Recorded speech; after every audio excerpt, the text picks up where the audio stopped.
Hello, everybody, and welcome to the Power of 11 call tonight, and thank you for joining us. I'm going to explain a little bit. You might have noticed there's a little bit of a voice difference tonight. Trudy is currently on a plane on the way to Mexico, so I don't think we can hold it against her for her not being here tonight, but I'd like to introduce myself. My name is John Schneider, and I'm on Trudy's Canadian Field Support Team. I work mostly in the East Coast, so I apologize to those who don't know me on the West Coast, but very happy to be with you tonight. And tonight's subject, where we're going to be talking about the follow-up. Now, we have Trudy has chosen a very fitting person for this subject, and he'll explain to you why. I'll just say briefly that, it required a lot of follow-up for him to finally have that aha moment. So, without further ado, I'd like to introduce you to Soo-Min Kim, our Ruby director from SoCal, the Ninja. John, I appreciate that. I appreciate that introduction. And yeah, I was going to say, I was like, Trudy, your voice got a little bit deeper, but, hey, John, thanks for the introduction. And even, for many of you on this call tonight, I'm sure I've met many of you. I'm sure, you're familiar. Some of you might be familiar with me, but for most of you, this might be the first time you're hearing me, and this is a great time, obviously, to introduce myself as well. Before I get started, I do want to do this.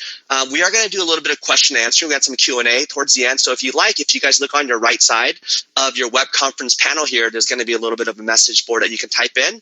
So as I'm doing this presentation and, as questions come up, please feel free to ask anything you like, and we'll be sure to cover those towards the end. Now, obviously, I have a couple subjects that I'm going to talk about, which is follow-up and really just helping people's limiting beliefs upon, the network marketing model or USANA's business model. So we're going to touch on those things. But I want to share a little bit about myself first, so we're not complete strangers. I first want to thank, I know Trudy's not here, but I totally want to thank her for allowing me to be on this season of the Power 11. I'm super humbled to be here. I get to be a part of a group. I don't know if you guys are familiar with the reality show, The Real World from MTV. I feel like I'm on the reality show, not that intricate, but the fact that it's a season and there's a cast. And, the great thing about the Power 11, I'd say, is I think they're pretty articulate when they select individuals, because what we want to do at the Power of 11 is, like Jim Rohn says, we believe that certain testimonies might not touch yours, but someone else's testimony might help yours, vice versa. And so I think the great thing about Power 11 is there's so many different testimonials. I mean, we've already heard from two other individuals, outstanding, successful individuals, and, they were able to share. And now you're going to hear a little bit of a different perspective. I think my perspective is probably coming from someone who's part of the Gen Y, maybe, later part of the Gen X, but the Gen Y, the Gen Y generation. And I'll give you a little perspective. But again, like I said, I want to share a little bit about myself. I mean, for myself, my whole passion growing up, and really was my identity all after high school and through, my 20s, was really the sport of bodyboarding, which is the action sports, and so my entire life was really spent upon being surrounded by an environment of the ocean. I traveled just to ride waves. I was doing this competitively. I had sponsorships, and ultimately, not only was it something I fell in love with, it was certainly my identity. And I remember telling myself, and if you know anyone that's involved in action sports or as involved as I used to be in action sports, there's kind of a mentality of complete freedom. There's almost like a purity to saying that you're not part of an establishment, or you're not just going through, the status quo, that you're an individual. And that's really was an adoption that I took on myself, was this idea that I'm a free spirit. I want to travel. I just want to ride waves. I want to live in the ocean, being one with nature, but really being one with my own terms in life, and so I took it I wasn't the most talented, but I took it pretty far, I found myself in even, global Korean newspapers, to magazines, to local to other magazines on the newsstand. And certainly this was everything, of my identity was wrapped up in the sport of bodyboarding. I even loved it so much that to the point where I felt like I could be as competitive as possible. I actually went out there, surrounded myself with a group of entrepreneurs, and we actually started our own surfing and bodyboarding publication known as Option Magazine. So from the moment I was 18 years old, working at a bodyboard store and a surf shop, to being able to do it competitively and professionally for over a decade, to even the latter part of my career, starting our own surf and bodyboard culture publication that was founded, was distributed globally and on newsstands. All of my life was simply surrounded by this sport of this action sports, and that's who I was. And even now I feel like it's still in my blood. I cannot live any farther than 10 to 15 minutes from a beach. I just have to have it nearby, Now, granted, I'm not as active. I don't go in the ocean as much, but it's certainly a part of who I am. And it was certainly everything I was back then. But for me, I think I was at a point in my life where I realized that my mother, who was a single mother, was becoming incredibly probably insecure about being a single mother, because she saw her son who graduated high school and really never go back to school or go to college. And so simply for her, I did go to college. I did graduate. I finally got my degree. I did go to a university here in California.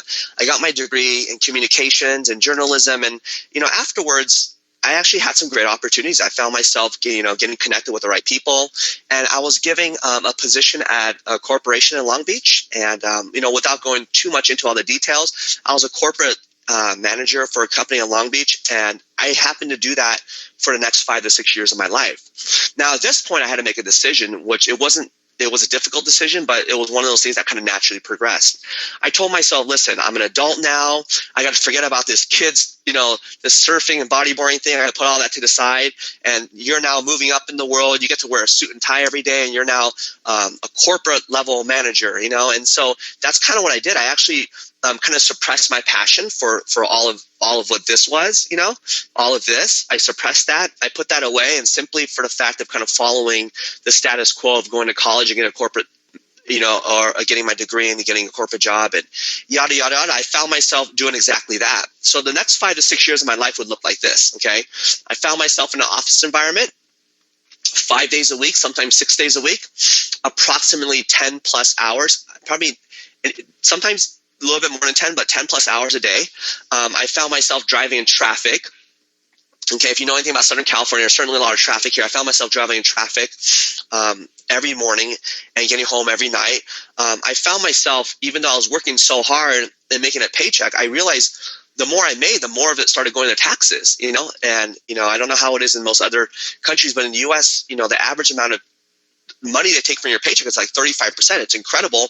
But on top of that, this was the hardest thing for me. Now, all of these, I'm granted, I was certainly grateful for having a job, but the hardest thing for me was the fact that someone was always overseeing me. In my situation, the CEO of the company and my supervisor and boss, essentially the co-owner of the company, was actually a friend of mine. So not only was this someone I knew, but this is someone that was overseeing me. And so what that meant was it wasn't something I just had to deal with when I'm at work. It was also something that when I got home, sometimes I get phone calls about work, and I take my work and my stress at home with me. And that just started getting to me. And this took about 4 to 6 years of my life. This is my life, and I started to become a little bit depressed because if you know anything again about my background, this is totally unnatural. I went from being on the beach to the beach being my screensaver. I went from getting tan and getting my vitamin D from the natural sun to wondering if office lights can get me a tan. You know what I mean? And so this was my reality at this point, and I felt like I was on a treadmill. I felt like at that time, I had a great job. I was making above average income, but one of the things that most people will tell you is the more money you make, the more money you spend. And so I felt like, I was driving a really nice car. So I had a big car payment. I had a higher mortgage and all these things I was dealing with. So I felt like even though I was making decent income, I felt like a lot of it was gone every time I got paid, And at this time, I had one of my clients, at that moment, she was a lady named Helen. Helen was a nurse for 12 years, and she was one of my clients, and we were talking about different events that we would go ahead and try to coordinate together for the city of Long Beach and, for certain different organizations. And as I was meeting with this lady named Helen, she was really excited because she had been getting off to a pretty good start. and she was finding a little bit of traction and success with her new side business called USANA, and I asked her, why are you doing this if you're a nurse? And she says, look, I'm doing this for additional income, but partly also, or mainly also, because I have a son whom I never see grow up. By the time I leave for work, he's sleeping. By the time I come back, he's already asleep, and I just don't get to see him grow up. So I obviously have to do something. So she kept talking about this USANA thing, and she would approach me, and every time we'd have meetings or we talk about the business at hand, she would keep bringing up this USANA thing. And I remember telling her so many times, look, Helen, I appreciate it. Good for you, but I'm not interested in Osama, and I'm not interested in any of the shenanigans of some sort of side business. You don't realize it, but I'm a manager here. I oversee a department. I'm very good at what I do. Look how prestigious I am. Look how I get to dress every day. Leave me alone. I'm not interested in your little, door-to-door sales gig, And I actually turned her away. And she actually approached me several times about USANA, and she actually brought it up every time we met. And we met probably once every other week. But I totally pushed her away. But it was funny. It really never deterred her, but there was a gap where 3 to 6 months had gone by, and she didn't bring it up, and she wasn't planning an event, so I didn't see her for a while, And then at that moment, when she first approached me, my job was things were actually okay. I was getting promoted, my schedule was okay. I wasn't, emotionally I was doing okay. Like I felt like I was so happy about my job, but she essentially wrote me another email about 3 to 6 months later, and asked reinvigorating that conversation about USANA. But the funny thing is, at that moment when I got that email, and I recall that email so vividly, I was at work and I remember getting an email, and I had a really bad week at work. My sales numbers had dropped. I remember there was a lady that the company had hired. Essentially, she was promoted before me, so I was not happy about that. I was actually pretty upset about that. And I started really missing my freedom. I started getting more and more unhealthy and not being able to go out there and exercise because I'm always in the office. And so she sent me that email at that time, and she caught me at a really good time. She also caught me at a time where my debt was getting higher. I was unable to really keep up with how much money I was spending and how much money I've already spent. And so she caught me at a time where my life started to feel like this. I felt like if I stopped doing what I'm doing, everything would fall apart, So she really caught me at a good time. And it was at that moment when she sent me that email. It wasn't even that great of an email. I remember it was like the spelling wasn't that perfect, and it was kind of fragmented. But I just said, I remember responding right away and saying, okay, let's talk about this. Where do you want to meet? And lo and behold, the following week we met, I remember vividly, at a hotel lobby right down the street in Long Beach, where she would present USANA to me. So this is Helen Yoshihara. Today she is a 1-star diamond director, and this was the client of mine that were to eventually get me started in USANA. Okay, but there's one thing that Helen, and I think you probably picked it up if you're on this call right now or on this web conference. I think you picked it up as well. That there's one thing that she understood, that as far as she was going out there and followed up with me because she saw what my life looked like. She asked me some really good questions. She knew I needed freedom. So she asked me the right questions. She really kind of hit the right hot buttons for me. And, essentially, what USANA has done for me, obviously some of you guys know my story, but it's essentially created freedom for myself. Complete freedom. I mean, I started a little over 7 years ago now, and it's been about 5 years since I've had a job. It's been 5 years since I've used an alarm clock, for work. It's been 5 years since, I've had a clock in anywhere. So it's essentially, it's given me an opportunity to completely retire from that corporate world, by my choice, So I love that freedom. But what's happened is when I started USANA, friends, listen, this is how important your why is. Your why can evolve. Many people have different reasons. Many of you have different reasons why you got started. So mine initially was just for freedom and because I hated my boss. I didn't want anyone watching over me. I wanted freedom, but I also wanted some additional income, okay? So those are some self-interest. At the time, I was single. I wasn't married. I had none of those things. But as I looked at USANA, what it could offer, as I went to my first convention, my why actually started to evolve.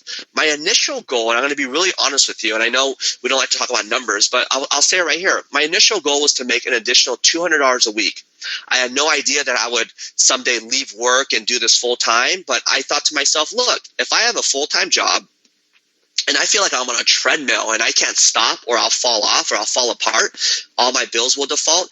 If I can simply create an income on a side business that doesn't require a second job, that will yield me at least like $200 a week, $200 a week, man, that would really help my life. So we're not talking retirement and being a millionaire. I just need to make an extra couple $100 a week. It'll help pay for some bills, and that will really free up my life and my income and my 2-week paycheck. Essentially, it led to a lot more. Okay. And so, but initially my why was simply additional income. Okay. And to get away and perhaps one day create more freedom for myself, maybe an opportunity for me to work less, or maybe an opportunity for me to switch jobs where I have less hours or responsibility, but my why evolved. Once I saw what USANA was about, once I attended my first convention, which I almost didn't attend, if not the prodding of Helen getting me to go there, my why began to evolve. And it's gotten to a place today where obviously there's bigger things that I have now, as far as my goals and my why. One of my biggest inspirations for not quitting in this business, as difficult as it was, not quitting as slow of a start as I got off to, and didn't get to where I wanted as quickly enough. The biggest thing for me, I eventually told myself, was I'm not just going to do this for myself, but I'm going to do this for my mother as well. I'll give you guys a quick background story. My mother is a Korean immigrant from South Korea. She married someone in Korea, and my father, and they moved to the U.S. and she had 2 babies right away. She had my brother, and then she had me exactly 11 months later. And at the young ages of anywhere from 2 to 4 years old, she was abandoned by my father. She was left. And she was left to raise 2 children in a country where she didn't have an education here. She didn't know the language. She certainly didn't have an income. Okay, and she was forced to raise us. And you can imagine all of that, what it encompasses. Long story short, it was incredibly difficult. I grew up in very modest means. We grew up essentially poor on food stamps and living from apartment to apartment. And you know how it is when you guys get older. Well, as we get older, we start to realize and appreciate more of what our parents did. Well, for me, it was no different. Felt the brutal. I started, as I matured and got older, I realized the brutal reality of what my mother had to go through. So my greatest why that started evolving at the time was, man, I would love to help my mom out, but I was never able to because I can barely help myself out. I think for a lot of us on this call, or a lot of your prospects, they would love to help out the people that they love, but they can't because they can barely take care of themselves. I was in the same boat. So when I finally saw USANA for what it was, when I finally attended a convention, when I saw the opportunity that exists, the potential that exists, my why started to evolve. I said to myself, I'm going to do this for my mother. I'm going to make the second half of her life incredibly different than the first half of her life. And that's on me, because I owe it to her. And so that really got me through the initial stage of not quitting, of keeping with the business, even though it didn't start off as quickly as I would like for it to. But she was my why. And essentially my why evolved even more. I've been married. This is my wife, Natalia. And everything I want for her is, for her to have complete freedom as well, and complete freedom to do what she wants to do, and complete freedom for me to spend down moments in my life with her, not just be the husband that goes to work and is gone throughout the whole day and just comes back at night. I wanted to be that person. I wanted to be that person for her. So my why has certainly evolved even more, not just my mom, now it's my wife. And my why, I feel like it's reached a climax now, because, just about a year ago, my wife gave birth to our first child, a daughter, Olive, and Olive just celebrated her first birthday. And all this to say, the great thing about this business is your whys and your vision for your life can evolve with you. It started off me wanting $200 a week, right? It started off me with saying, I want more freedom. I want to get away from my boss. It started off me saying, I would like to have maybe an extra day off to go to the beach. It evolved to wanting to take care of my mother and giving her the life that she needs and deserves. It evolved to taking care of my wife and giving her the freedom that she deserves and doing what she wants in life. And evolved to me being a father who can be someone that's completely free to be a stay-at-home father. And that's essentially my life today. Today I am completely freed of working a corporate position or having to be anywhere. My wife is completely free of doing that as well. We're both able to stay home and not miss anything that our daughter is doing and growing up with. Today, I have met the most incredible people on this journey for USANA Health Sciences. In fact, when I look back at my wedding, when I look back at our baby shower, my daughter's first birthday, when I look at everything that I'm celebrating in life, I realize that a majority is individuals that I would have never met. Some of my best friends today are individuals that I would have never met, if not for this opportunity and what I've encountered with USANA Health Sciences. Also, because of this opportunity, I've been able to, think about it. I essentially have been able to go around and travel the world and educate and inspire and really share my story with other individuals. So I'm talking about complete freedom to spend my time with my family, meeting people that are become my best friends and I consider family, and I would have never met them if not for this opportunity, and the opportunity to go out there and travel essentially the world and share, educate and inspire other individuals to help them with their goals and get to where they want to be. All of this because someone decided to approach me and share with me. And friends, let me tell you something. What would have happened? I sometimes cringe when I think about this, okay?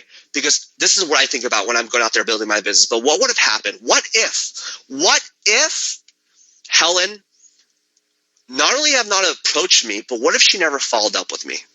Where would I be? What if she said, man, I've already approached that gentleman 3 or 4 times. He's not interested. He seems to be happy with his job. He seems to be satisfied with his income. He seems to be a little bit proud, and I don't want him to think of me as being very pushy. What if she didn't follow up with me? Friends, essentially, I'm not necessarily the best prospect. Think about it. I'm a corporate level manager, so I have a very employee mindset. Okay, I'm a journalism expert because I'm a journalism major. And that was my degree in journalism and communication. So I'm all about exposing things for what they aren't and not believing the hype. Okay, and on top of that, I'm a beach bum. So I'm a beach bum who's a journalism major, who's very skeptical and who seems to be very satisfied and moving up the corporate ladder as a corporate employee. I'm actually the worst prospect, stable, I don't buy into hype, or I'm not, And so what if she didn't follow up with me? See, friends, that's one of those questions that scares me, and I thank her all the time. And I think about all the top leaders in USANA. We've heard them on stage, how they thank their sponsors. What if they didn't follow up? What if they weren't brave enough? What if they prejudged you?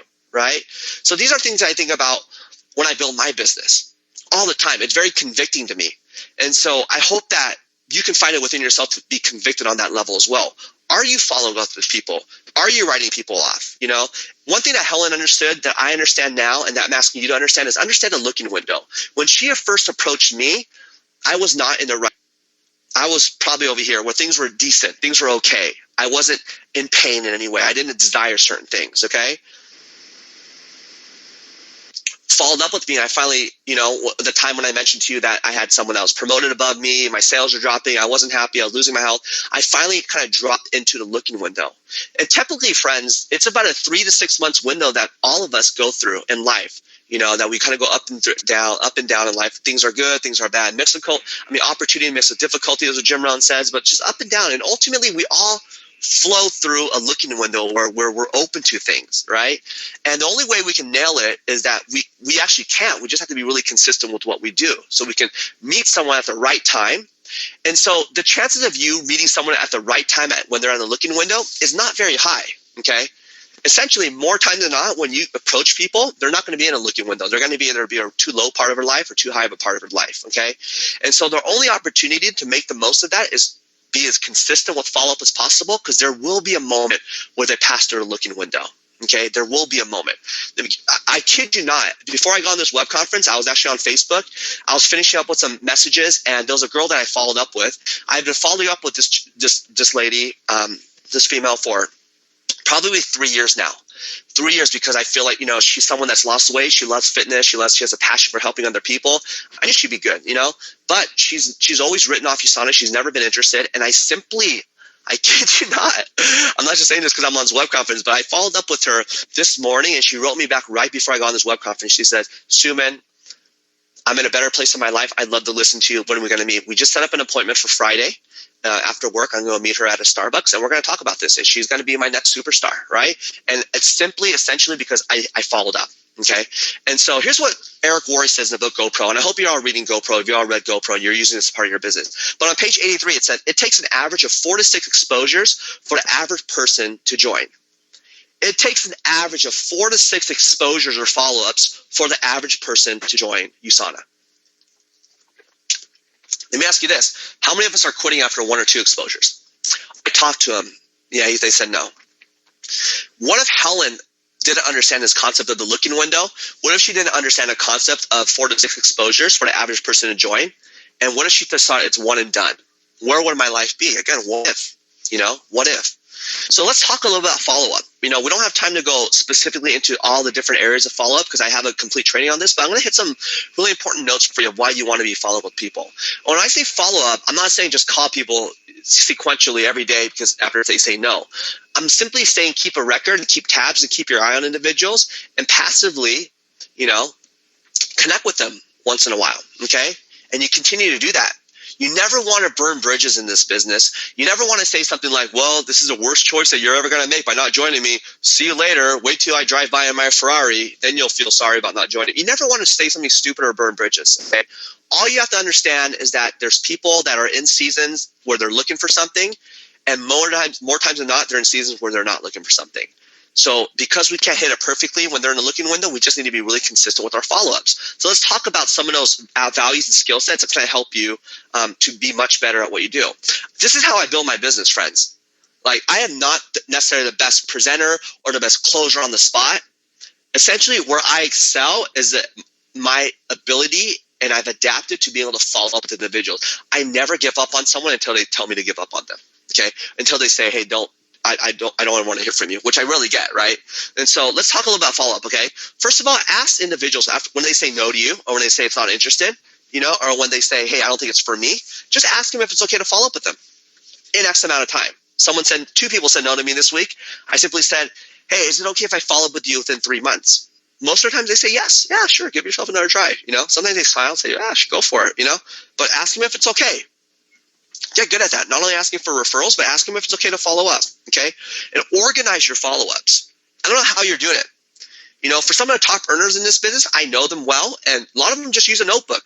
I'm like, what do you use? An Excel sheet? Do you have a program? What app did you buy? They're like, yeah, Stu, man, I use this thing called a notebook and pen. I'm like, ooh, But the truth is I use one too. I have it next to me right here.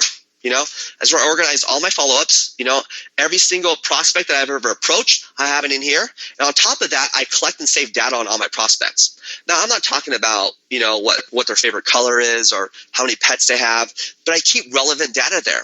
So if I look at my thing, you'll say things like, hey, fitness enthusiast, currently working at a gym.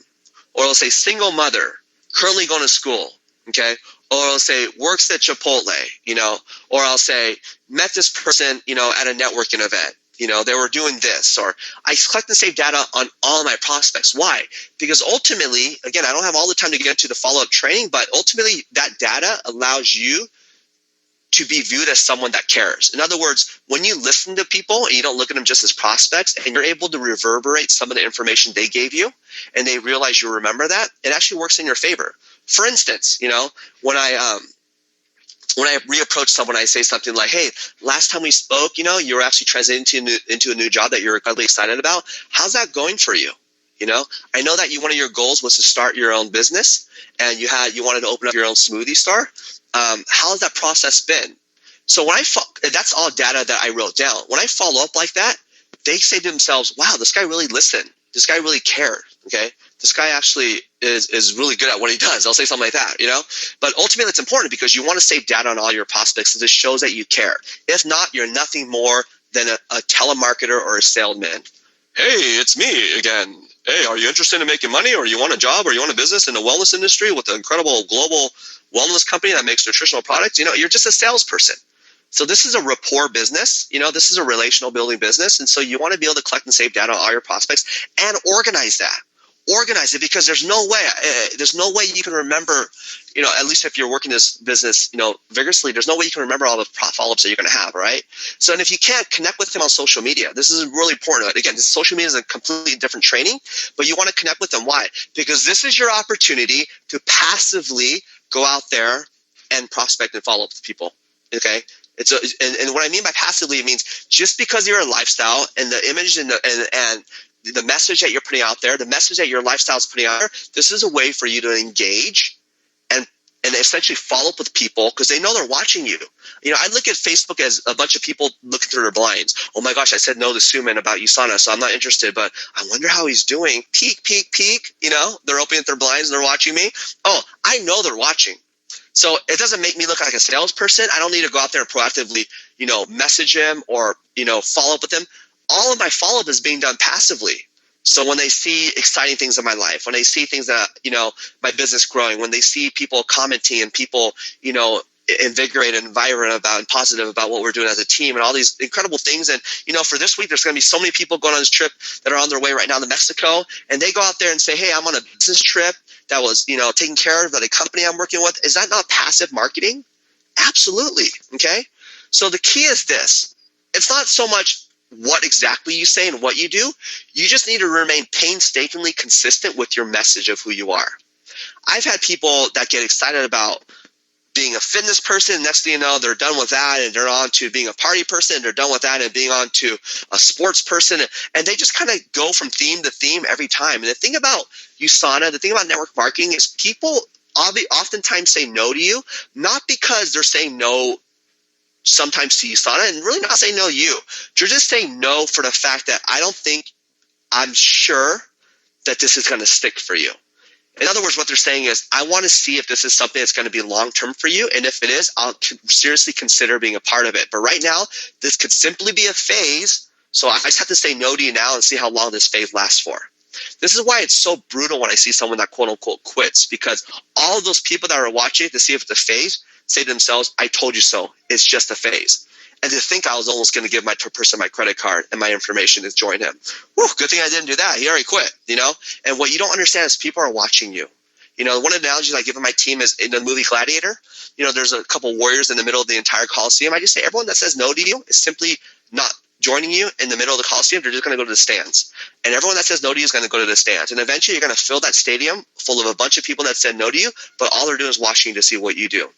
As you progress, as you're consistent, as you get documented results and breakthrough, one by one, those people from the stands are going to come down and join you in the middle of that Coliseum. And that's what's happening to a lot of individuals that don't quit, but have remained painstakingly consistent to your message. So if you're positive, if you're putting out a health and wellness vibe, a freedom vibe, I'm headed somewhere, a success vibe, you need to remain painstakingly consistent.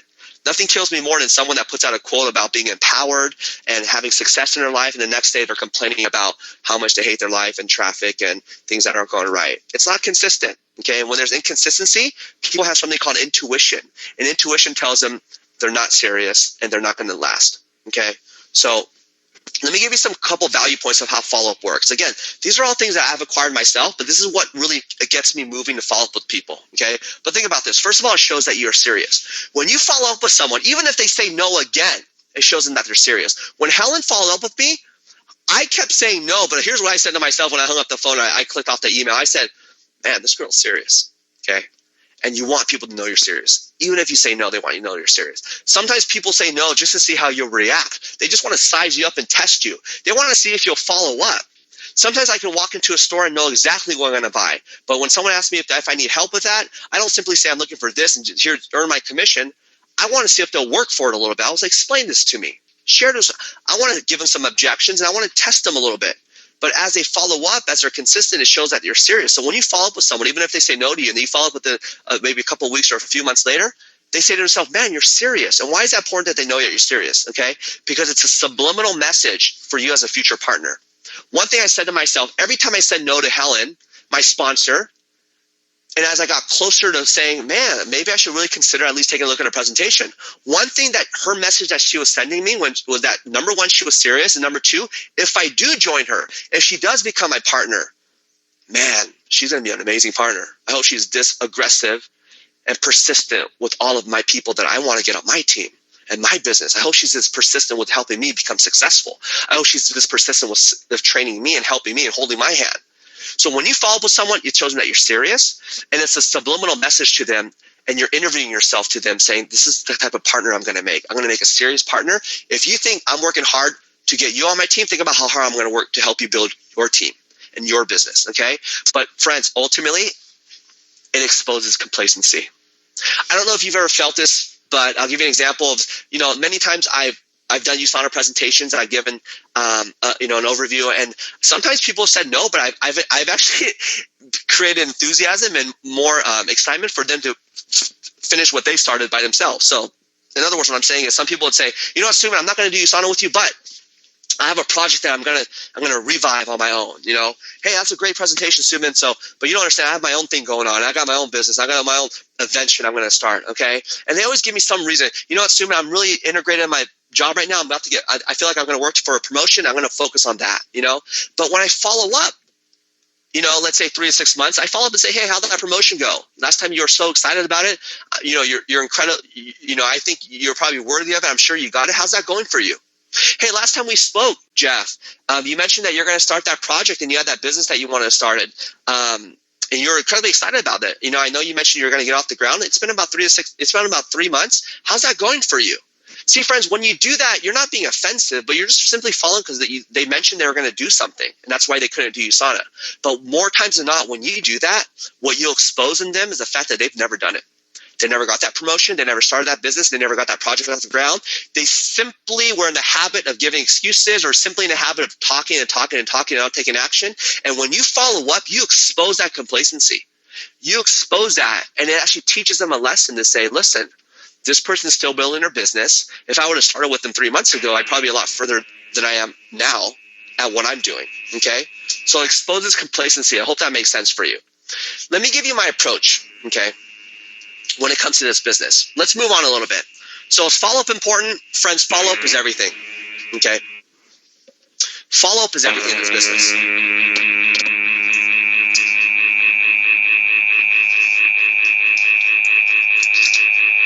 Sorry about that. I hope you guys still hear me. But ultimately for me, again, I wouldn't be where I'm at. I wouldn't even be in this business. I don't know where I'd be if someone didn't follow up with me. So every time I meet with someone, in fact, I'm going to meet with someone after I get off this webinar, and whether they say yes or no to me, it doesn't matter. I'm going to follow up. I'm going to follow up consistently. I'm going to create data on them. I'm going to follow up with a purpose. And every single person that I come across, anyone that I've met, and anyone that's shown interest in USANA but didn't get started with me, I will follow up with them. Why? Because someone did that for me. I want to take all the $1 million earners in this business and ask them, did you join on your first presentation, or did someone simply follow up with you? And I'm going to tell you right now, I guarantee more than half of those individuals did not get started with their first approach, exposure, or presentation. Okay, they certainly got started. Think about where they would be if someone didn't follow up with them. Let's talk a little bit about my approach on this business as far as logically speaking, because I realize for a lot of people, sometimes they have a hard time explaining the business. For me, I'm kind of a no hype person. Okay, I realize it's 2014, and I realize most of the people I come across are going to have been exposed to some sort of hype or something, in the way of making money. And there's a lot of hype out there. There's a lot of BS out there. So I don't want to be that person. I'm really logical in my approach. The reason for me is because this is needed for me. See, for me, I don't get excited when I see pictures of people with expensive cars and nice houses, because I feel like that's hype sometimes, even though it can be true, even though it works for some people. But for me, my intuition usually tells me, whoa, it's too good to be true, right? Even though it is or isn't, either way, I just don't like hype, and I try to keep it really logical for people. So what I want to do for you, maybe you guys are on this call right now, and maybe your upline told you to get on this call. There's going to be a guy named Suman speaking. You need to hear from him, whatever. Maybe you haven't bought into what we're doing here yet. Maybe it doesn't really make sense to you. Maybe you're not even sure of what you're doing. Because for me, I really had to buy into network marketing. I had to really understand what I'm doing. And I had to believe in it and make sure it wasn't something that wasn't right. Make sure it was something that was ethical. And I really needed to understand these things. And now not only am I, a part of building this, but I'm certainly an evangelist and a promoter for network marketing, because I feel like it's all those things. So let me help you with that a little bit, okay? First thing I do for individuals, because most people come in very defensive when you present to them sometimes. Not all the time, but sometimes people think like you're trying to change their course of their destination in their life. Maybe they need to, but in essence, if someone has a career as a teacher or an accountant or this or that, a lot of times you hear people say, well, I like what I do, but that's not what I majored in, or I'm not a salesperson, okay? And so one of the first questions or things that I put in people's head is, look, I'm not here to change anything. If you're going to school, continue to go to school. If you have a job, good for you. Be grateful for that. I'm not here to change any of that. What I am here to do is ask you what your goals are. Ask you what you really want. Figure out what those goals are for you 3 to 5 years from now. 10 years from now. What is those goals for you and your family? Okay? And ask yourself this simple question. This is something I do with all my prospects. I simply say in my presentation, ask yourself, with what you're currently doing, how long will it take you to achieve those goals? I want to share USANA with you, not to change everything and anything that you're doing right now, but simply to state, can USANA help you to get to those goals quicker? Can it be a bridge to get to what you want to faster. That's all I want to do. And that tends to let people's guards down. Not saying, oh, you need this, because people get defensive. People say, well, I like my job, or I am happy, or I don't need it. I'm like, look, good for you. I'm asking you what are those goals? And ask yourself, if you don't change anything, how long will it take? If you had the variable of opportunity with USANA and working with me, and we can get there faster, would that be of interest to you? So I tend to be a little more logical that way, as opposed to painting this picture where they're going to be a completely different person, or they're going to put everything away, and they're going to, because people get scared of that, even though for me that happened in my life, but some people that can be intimidating, I also teach people that right now you're the most important commodity. I teach people this every single day. Every time I present to them, I say, just so you know, whatever your thoughts are about network marketing or multi-level marketing, let's not even talk about that right now. Let me just talk about you. I'm going to let you know right now that you are the most important commodity to almost every company that's out there. Every million-dollar company is asking you to help them build their business, okay? Everywhere you go, YouTube, they want you to share videos.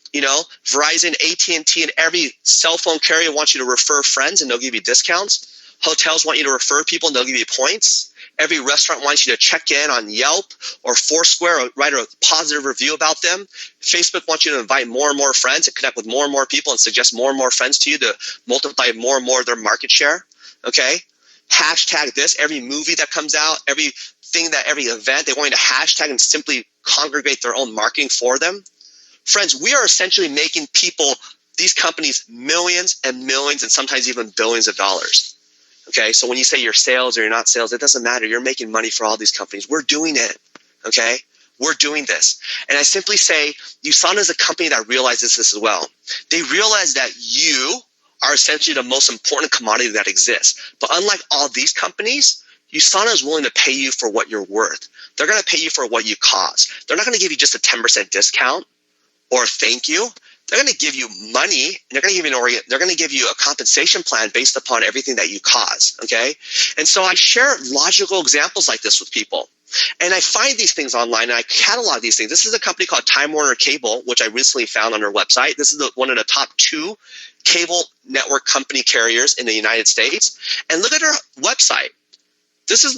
They're essentially saying, if you get someone on Time Warner Cable, we'll give you $75. And if that person gets someone else, we'll give you another $10. And if that person gets someone else, we'll give you another $5. Essentially, friends, this is a 3-tier multi-level marketing payment plan. Now, it's a horrible plan, but it's a 3-level plan. And even in the same stinking website for Time Warner Cable, you have a compensation plan that's written out for you. 3 levels of what you can do when you refer people. So what I do for people is I educate them. I educate them. I make it very logical. I said, look, companies are already adopting this. And here, they're only going to pay you 3 levels. This isn't even a network marketing company. This is Time Warner Cable. So this helps to alleviate the objections of scams or triangles and all this stuff, because this is a major company. But I really have a logical approach of saying, let me help you get to your goals quicker. And I understand that this might be a new concept for you, but understand that you're probably already a part of it. You're just not part of a company that pays you what you're worth, okay? So it's a very logical approach. And I always end with this logic when it comes to finances, because I am today a very passionate individual with wellness. You saw in this products, I use almost every one of their products, okay? I certainly am an evangelist for health and holistic health and preventative medicine and preventative health and nutritional supplementation, and everything that USANA puts out there, I love. But if I'm honest with you, what attracted me to USANA more than anything was an opportunity financially, okay? So when I talk about finances, I, again, create it very logically for people, and I say this. I say, look at your life right now, Stephanie. I say, Stephanie, do you have a car payment? Yes, I do.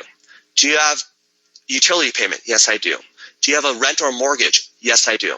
Do you have a cell phone payment? Yes, I do. Now, let me ask you another question, Stephanie. If you don't use your phone at all, do you still have a cell phone payment? Yes, I do. What if you go on a 1-month vacation, you're not home for a month? Do you still have a mortgage? Yes, I do. What if you don't drive your car for an entire month? Do you still have a car payment? Yes, I do. Well, essentially, Stephanie, anything that happens, whether you do something or not, is called residual.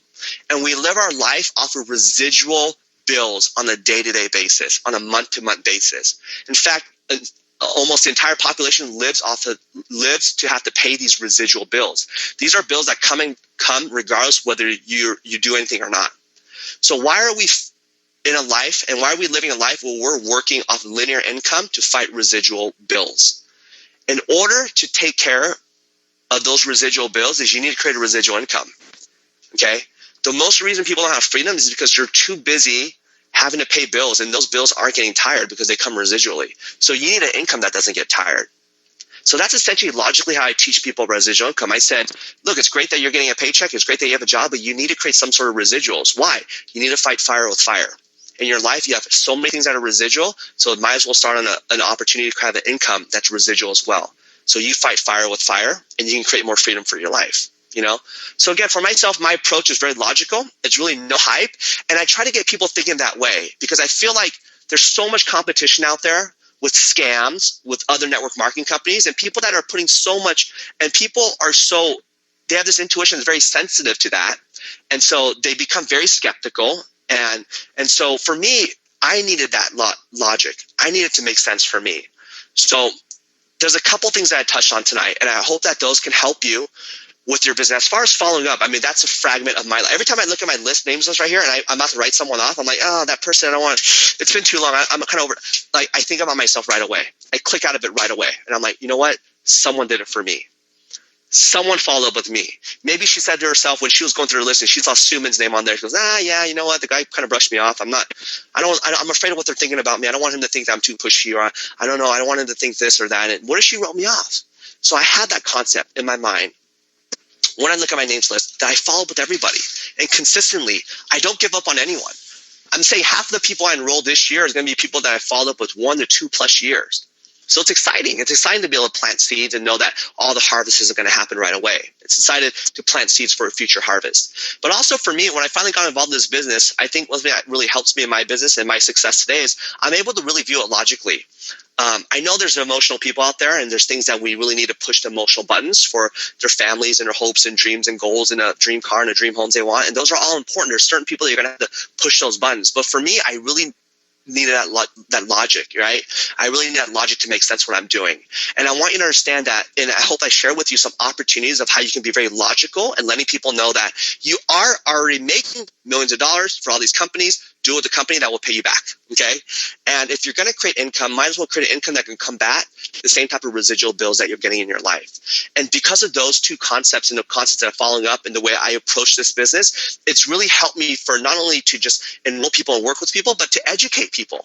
And even people that say no to me and say, Suman, I'm not going to do it with you, but you really enlightened me on how network marketing works. So I become a promoter for the entire industry. I've always thought it was like this, or I thought it was a scam, or I thought it was a pyramid, I thought it was just one of those things where money, but you've really explained it to me and I realize it. And it's those individuals that sometimes will send me pictures of like little contests that they'll see in restaurants that say, take a picture on here and check in and use this hashtag and you can win a prize. And it's all just marketing for them. And they always take pictures and somebody send it to me and said, this is like what you're talking about, Suman, right? I'm like, exactly. Okay. So with that being said, I want to finish with this quote by one of the youngest recorded billionaires in the world today. Okay, Mark Zuckerberg says very simply, the biggest risk is not taking any risk.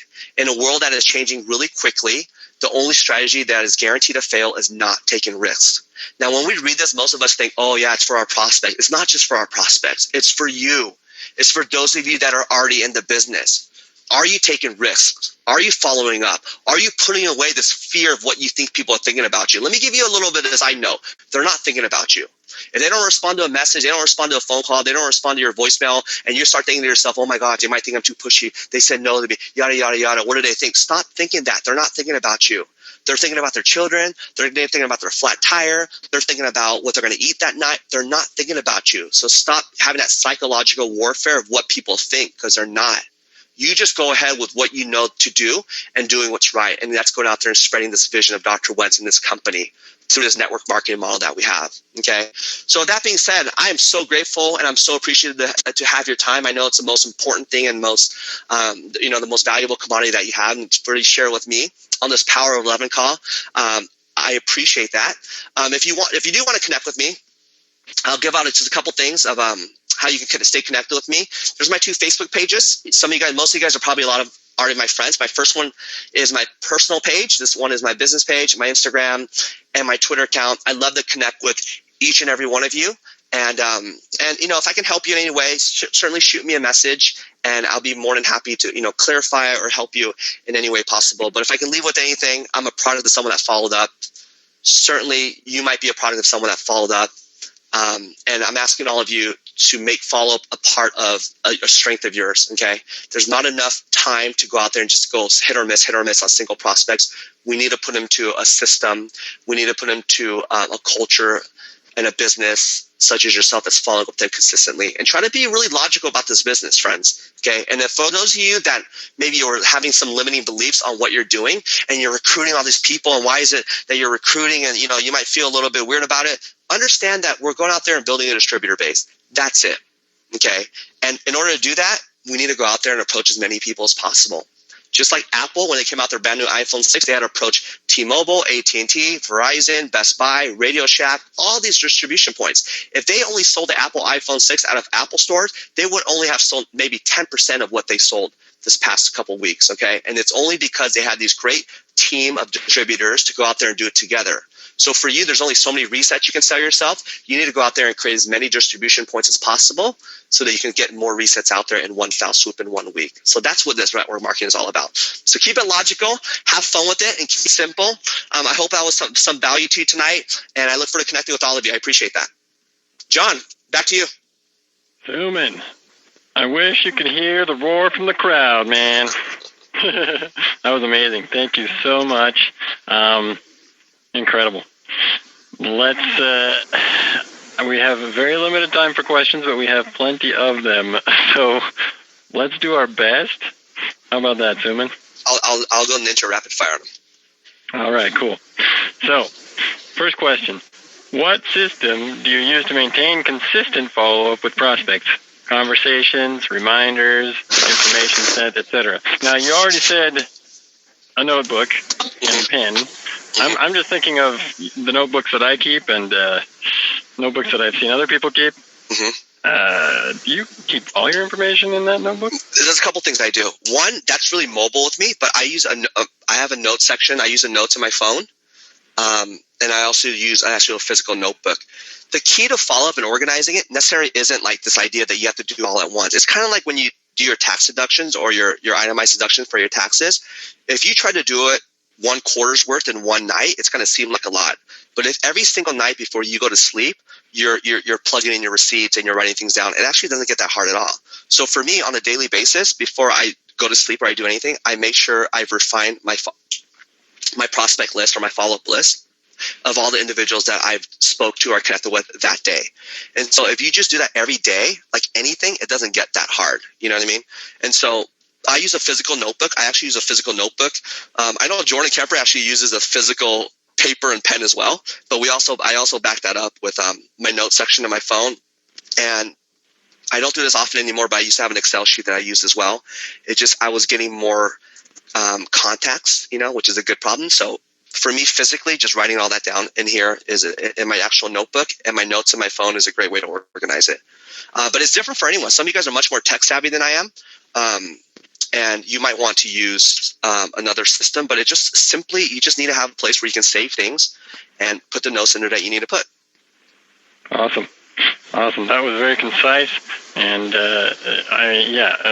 it's basically a notepad is what you're saying in any way, shape, or form.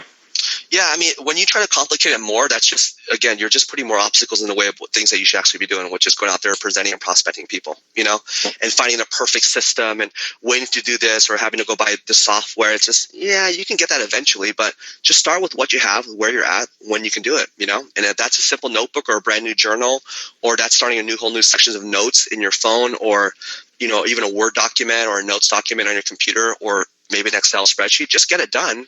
Write names in there. Write their numbers down, maybe put their date of when you last spoke to them, and give a little information about them and keep them there, Cool. So set time each night to review your notes, go over the contacts for the day, beef up your follow-up list, etc. Perfect. Thank you very much. The key to anything is just do it daily.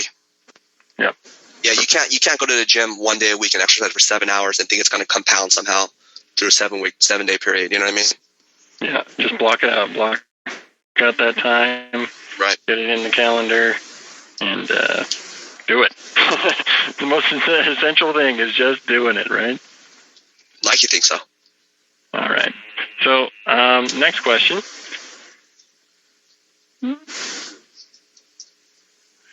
how far is too far? How many times before enough is enough? That's a good question. I think there's never a perfect answer for that because, again, there's so many variables aligned to it. There's also the variable what your skill sets look like when you are following up. I think the biggest thing that you always want to do is if you ever feel like you're going too far is just kind of close your eyes before that, kind of take a deep breath and ask yourself, am I thinking about this person for money purposes, or do I really feel like they need USANA and that this can help them, you know? But the most important thing is the biggest variable is always people. Everyone's different. Their prospects are different and I'm different. So as far as going too far, let's just say this. If someone says, please get rid of my phone number, don't ever call me again, that's probably going too far, okay? But what I always do is I get to a point where maybe they were a little bit less short with me. Maybe they say, okay, Suman, yeah, you know, maybe next month, that might be a better time. And let's say I call them in a month and they say, you know, right now is not a good time. And so let's say I follow them with the third time and they're like, no. At that point, I feel pretty good with maybe not scheduling another follow-up, but I feel pretty good by kind of saying, hey, I gave it a pretty good try, you know? And what I'll do with those people is as I'm looking through my notebook right now in front of my desk and I see a lot of those names, you know, what I do for myself is I always go back to the first, and I'll start still scanning names. But as far as going too far, it ultimately depends on the reaction of the individual. You know, if they can give you a pretty good explanation of why USANA is not good for them at that time, they're actually essentially perfectly set up for a good follow-up. But if you're saying no, leave me alone, or no, I'm not interested, then it's time to move on. Okay, and the beautiful thing about follow-ups is that the more you document it, the thicker your notebook gets, or the thicker your list gets of people you have to follow up with. You don't stick to one too much, you know. And sometimes when you overbug someone or you over follow up with someone, it's probably because you don't have enough prospects to begin with. So you just need to increase those numbers. Okay, it's almost like when a club in Vegas is really popular, there's a huge line, so they can start turning people away. They don't care if someone doesn't come there, but if there's no one come, they're going to start begging you to come in, start giving out flyers, and please come in. No cover charge. And essentially, when you're over following up with someone and feel like maybe you're bugging them, it's probably because you just don't have enough prospects, you know? So to answer your question, until the point where they're incredibly short with you, and outside of them giving you kind of maybe an explanation or kind of where they're at in their life or why it's not a good time, then you'll know when it's too far, when they're incredibly short with you. Awesome. But you want to face it out. You don't want to call in first day, second day, third day. I like to think in terms of 30 and 60 and 90 days. So if someone says no to me, I maybe follow up within a month. If they say no to me again, I'll wait maybe 2 months. And they say no to me again, I might just put it on the back burner. And maybe 3 months from now, I'll have an alert on my phone that says to follow up with this person. Great. Awesome system. Thank you for breaking that down. And remember, just make yourself so busy that you don't have time to follow up with people and people come to you. Well, I mean, and the cool thing is the game has changed a little bit because of social media. Because even though we're not best friends with everyone, we know what they ate last night. We know what they were doing. We know how their kids are growing up. We know what their family looks like because we're just passively seeing all this stuff on our social media feeds, you know? And so social media has become an incredible alert for me to be able to follow up with people. For instance, if I have someone that I presented to a year ago and they write on their status, oh, this sucks for me. I hate losing my job. I wish there was more out there, or something like that, right? Or someone said, like, man, I need to lose weight. I feel so unhealthy. Ugh, you know, my jeans don't fit me. Those are like alerts for me to be like, John, how you been? What's going on? You know? And it just, that's the world we live in. And a lot of follow-ups come from those alerts that we see just passively throughout our social media feeds. Awesome. Okay, 2 quick questions that have 1-word answers. And I'm going to stick you to these ones, okay? How many years have you been with USANA? 7.5. Awesome. And would you say that the key to success is following up with your prospects? It's a key to success. I think the key to almost all success, I know there's not a 1-word answer, but key to all success, the biggest variable, common denominator is just consistency. You just have to be consistent. That's it. I don't care if you're not the fastest person. I don't care if you've been a builder for 3 years. You just need to be painstakingly consistent with what you're doing. What kills people is when they get excited for 3 months and they take a month off. Then they get, I'm back. I'm going to really run this business, and then take another 2 months off, and they come back, and that just kills people. And it kills the way people look at you. They think you're inconsistent, and it's a horrible way of interviewing for the job of being their sponsor. Yeah. So underlying factor, consistency, which would include the follow-up, but would also include the invitation, the presentation, and all those other ones. I guess the best way to say it would be the number one killer for everyone's USANA business is inconsistency. The most talented people, the future diamond directors, never see that reality because of inconsistency. So the opposite of it, just be consistent. If you're going to do something, do it every week. Awesome. Okay, so a very specific question. I have several PCs that have stopped their auto ships. What would I say to them in a follow-up?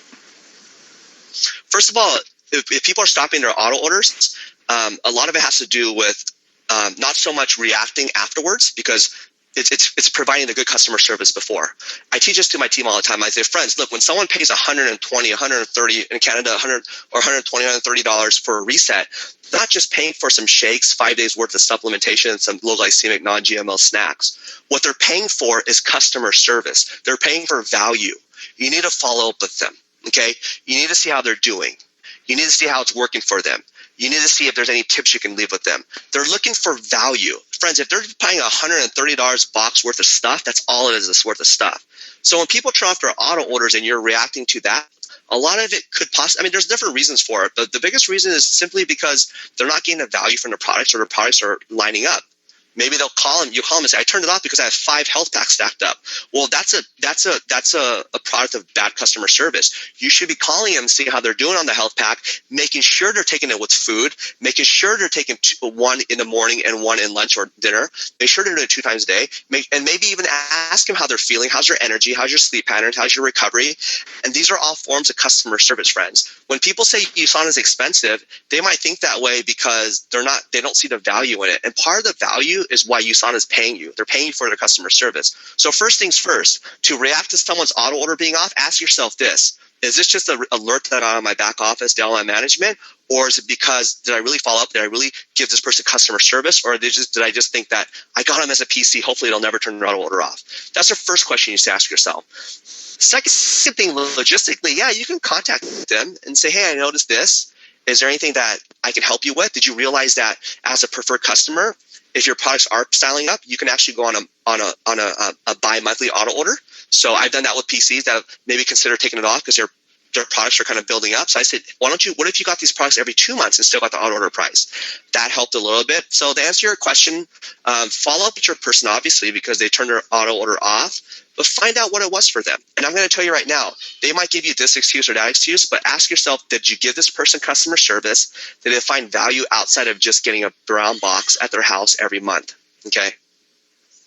All right.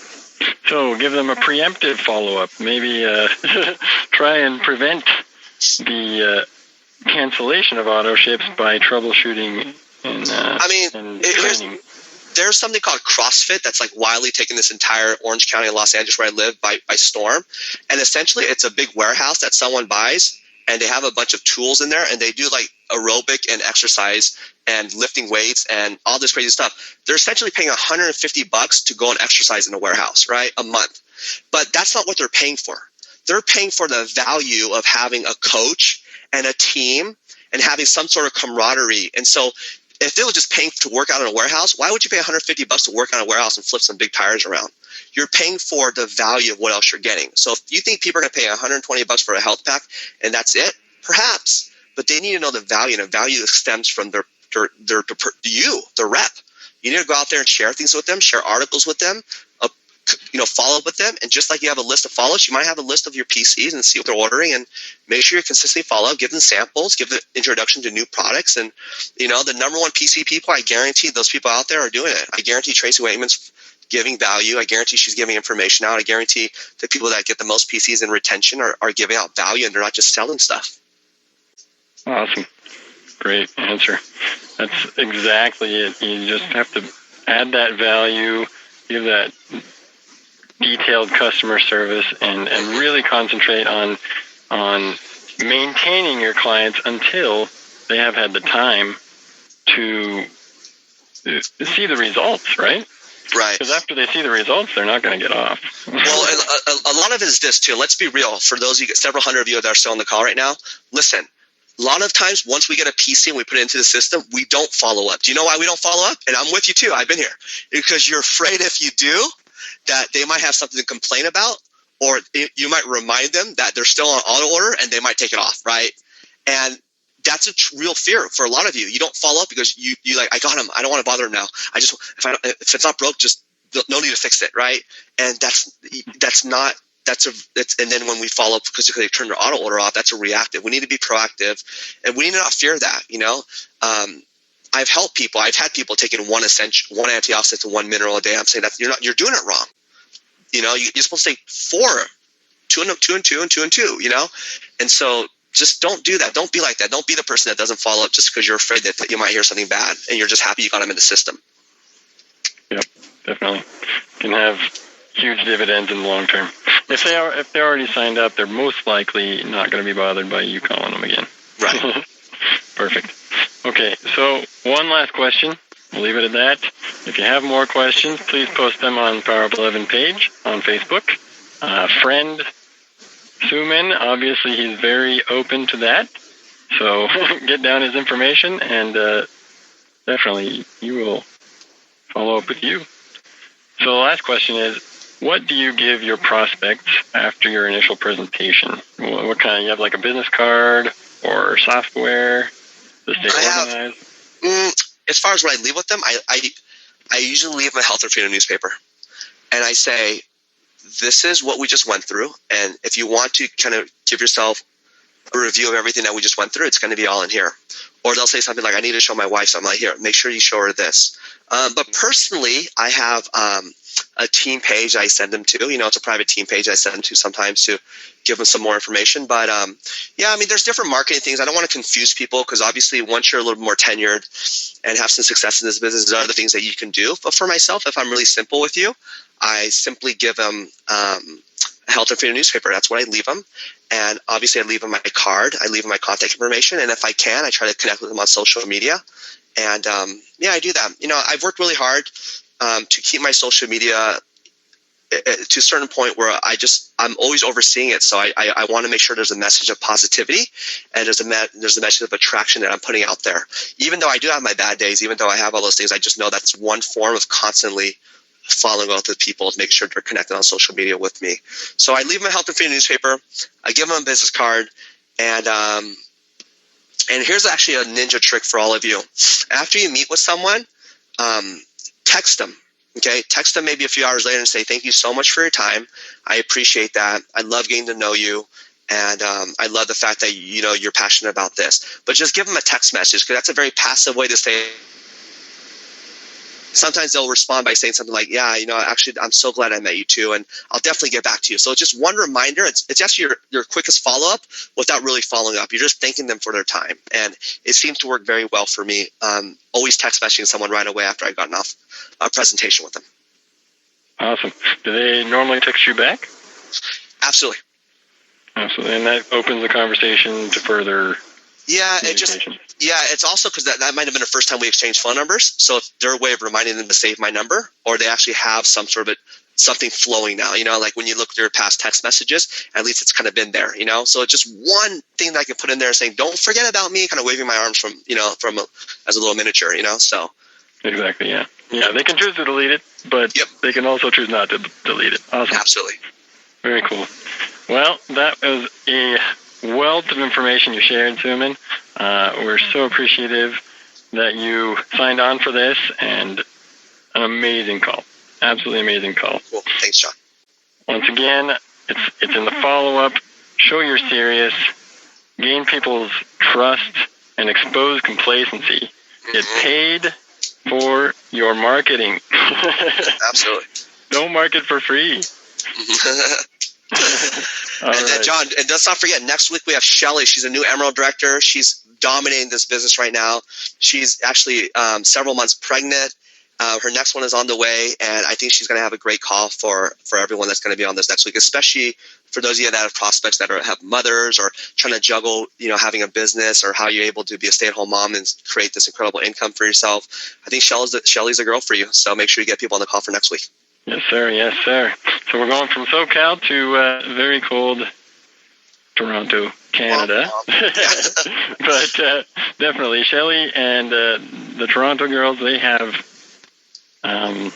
the mother thing down. Marrying the business with the family. That's awesome.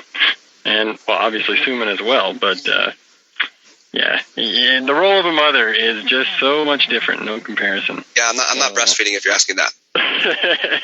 Exactly. Just one more reminder. Also, the U Success Tour is coming up. Suman is going to be part of that. So you might meet him live in Canada. Suman, which dates and which cities are you doing? I believe I'm going to be in Toronto in November. Awesome. November 1st, I believe, with Mr. Chan. So obviously, be there for Mr. Chan, be there for Todd Falcone, who is a master industry expert. He's going to have a tremendous amount of value.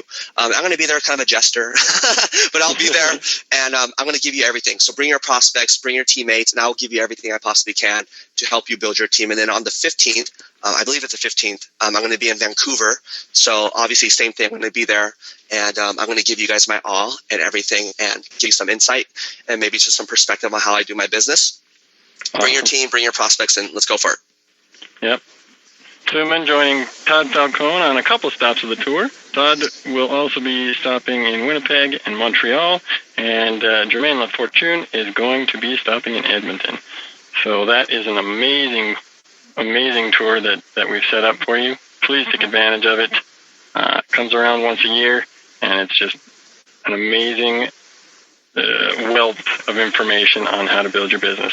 Thanks again, Suman, and good night, everybody. Thank you.